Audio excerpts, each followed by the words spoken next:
अस्सलाम वालेकुम। धरती टीवी न्यूज़ सां गॾु मां फौज़िया एजाज़। सभ खां पहिरियां हेडलाइन।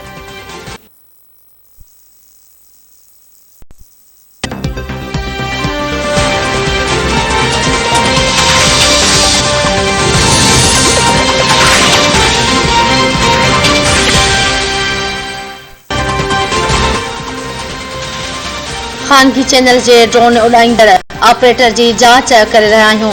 इतलात जे सूबाई वज़ीर सईद गनी चयो आहे त चैनल कुझु शकी माण्हुनि खे पंहिंजी टीम जो हिसो ॼाणाए होटल में तरसायो। होटल में तरसियल कुझु माण्हू कंहिं बि चैनल जा सहाफ़ी न हुआ। सईद गनी चयो आहे त वफ़ाक़ी हुकूमत मुल्क जो ॿेड़ो ॿोड़ियो आहे। कराची में बि ज़िलत पीटीआई जी आजियां कंदी। इमरान ख़ान वायरैप जो शिकार थी वियो आहे। वायरैप जो शिकार माण्हू अधु चरियो थी वेंदो आहे। पी कार्ड ॾियण सां जो मक़सद मुराद सईद जे किरदार कशी खे रोकणु आहे। इमरान ख़ान पूरे पाकिस्तान जी ज़बान बंदि करणु चाहे थो।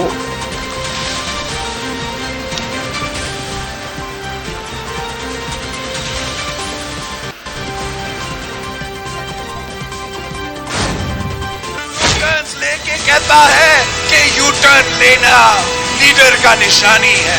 हम कहते हैं मुनाफिकों का निशाना यू टर्न लेना होता है, झूठों का निशाना यू टर्न लेता होता है। लीडर का निशानी ये है कि आप शहादत से भी ना डरो, सजाए मौत का सजा कबूल करो, तख्तेदार मत चढ़ो, मगर अपना मौकफ से यू टर्न नहीं लेते। ये तो लीडर नहीं झूठा है, ये लीडर नहीं कठपुतली है। मुल्क की दिफा के लिए एक क़यादत की जरूरी होता है, एक कायद का जरूरत है, खिलाड़ी की नहीं। तो इमरान को कहते हैं कि तेरे पास 3 दिन है, कठपुतली 3 दिन, खुद इस्तीफा दो और चले जाए। हिम्मत है तो असेंबली तोड़ो, हमारा आमना सामना होगा, मुकाबला होगा।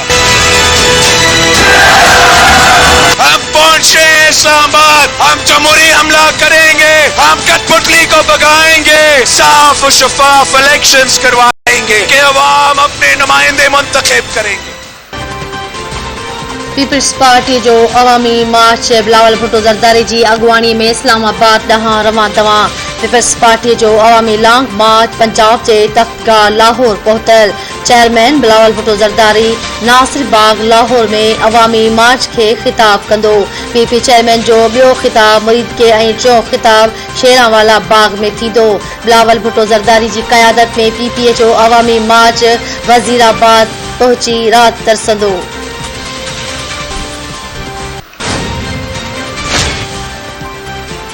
रुगो इमरान ख़ान खे हटाइण न पर हुकूमत खे माइनस करण जे हक़ में आहियूं। मुस्लिम लीग नून जे अॻुवान शाहिद खाक़ान अब्बासी चयो आहे त मौजूदा पार्लियामेंट ऐं सिलेक्टेड हुकुमरान अवाम खे कुझु बि ॾेई नथा सघनि। मौजूदा हुकूमत अवाम जा मसला हल करण ऐं परॾेही पॉलिसी ठाहिण में नाकाम थी चुकी आहे। अपोज़िशन जी तहरीक कंहिंजे ख़िलाफ़ आहे, कुझु ॾींहनि में इहा ख़बर पइजी वेंदी। वज़ीर आज़म ख़िलाफ़ अदम एतमाद वारी रिथ से अपोज़िशन मुत्तफ़िक़ आहे।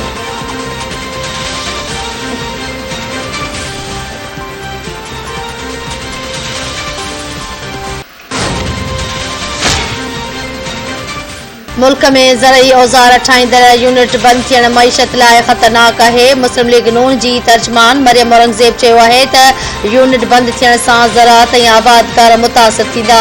बेरोज़गारीअ में वाधि ईंदी। यूनिट बंदि थियण इमरान ख़ान जी तरक़ीअ जा ख़तरनाक नतीजा आहिनि। 2 सालनि खां FPR सेल्स टैक्स वरी फंड करण में नाकाम वई। यूनिट बंदि थियण सां ट्रैक्टर जी क़ीमत वधी वेंदी ऐं ज़राअत मुतासिर थींदी।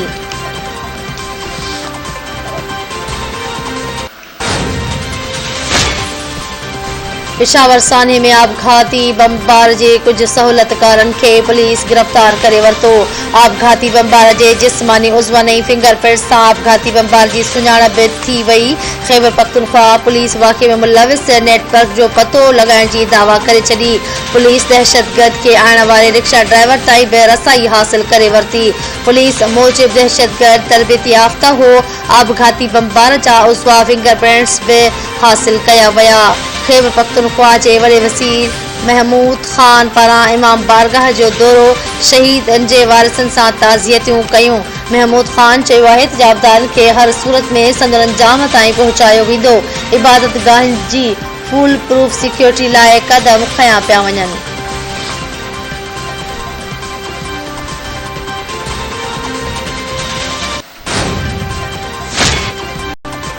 हैदराबाद में पीटीआई क़यादत सां जुट माण्हू मार्च खे ज़ोर बि मोट न मिली। शाह महमूद कुरैशी मार्च छॾे हलियो वियो। असद उमर स्टेज ते अची हथ लोॾे रवानो थी वियो। अरबाब गुलाम रहीम कारकुननि मां मायूसी जो इज़हार कंदे हैदराबाद वारनि खे मुरवत करार ॾेई छॾियो।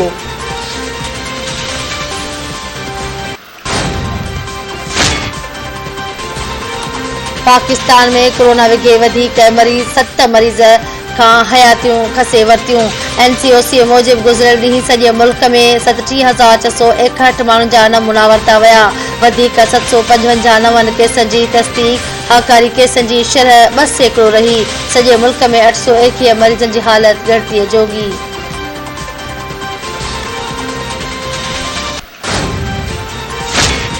यूक्रेन ऐं रूस में ॻाल्हियुनि जो ॿियों दौर। शहरनि खे निकिरण लाइ राहदारियूं ॾियण ते इतफ़ाक़ कयो वियो।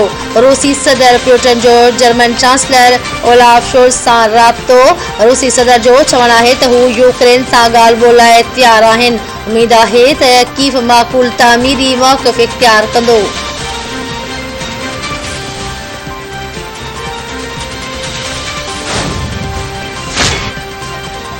यूक्रेनी गादी वारे शहर कीफ भरिसां ॻोठ ते रूसी बमबारी। 6 ॼणा मारिजी विया। रूसी फ़ौज पारां यूक्रेन जे गादीअ जे शहर जो घेराव। रूसी फ़ौज मारिपोल शहर ते ॿीहर हमला शुरू करे छॾिया।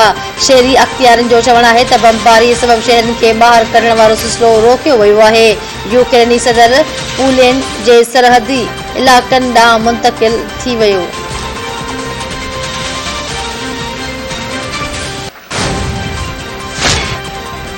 ऐं विमेन्स क्रिकेट वर्ल्ड कप में भारत पारां पाकिस्तान ख़िलाफ़ टॉस खटे बैटिंग जो फ़ैसिलो।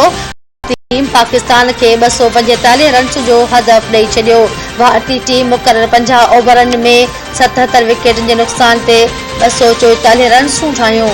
भारतीय कप्तान श्रीमती वंदना 52, दीप्ति शर्मा 40, स्नेहा राणा 53 ऐं पूजा 67 रन्सूं ठाहे निमाया कारकर्दगी ॾेखारी। पाकिस्तान जी नशा संद ऐं निदा डार 2 विकेटूं वरितियूं। दाना बेग अनम अमीन फातिमा सना 1 विकेट हासिल कई।